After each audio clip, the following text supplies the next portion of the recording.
Je n'ai plus la force d'aller chercher à manger. Nous approchons de la mort. Nous pleurons à cause de la faim. La situation dans le camp de Kigonzé, à quelques kilomètres de la ville de Bunia, est dramatique. La dernière aide humanitaire en vivres remonte à avril 2023. Depuis, les personnes réfugiées doivent se débrouiller seules. Les conditions de vie sont précaires, la nourriture et l'eau sont rares et l'accès à l'éducation est limité.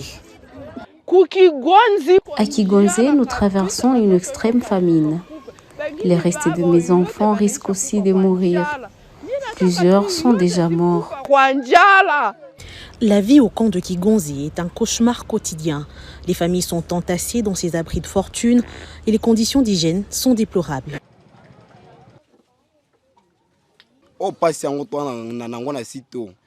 Si cette situation persiste, après un mois, des milliers de cadavres seront ramassés dans ces sites.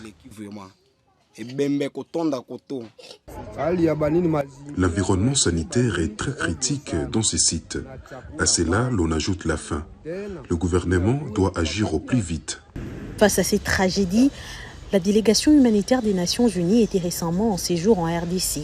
Elle appelle la communauté internationale à l'aide.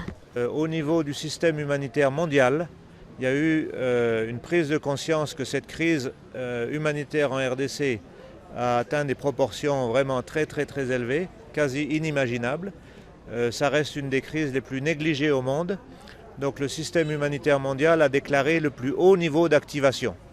Le plus haut niveau d'activation, en anglais on appelle ça le scale-up.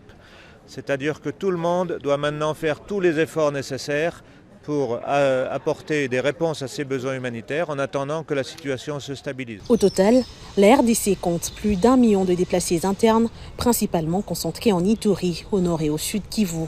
Selon les Nations Unies, il manque plus d'1,5 million de dollars pour leur venir en aide.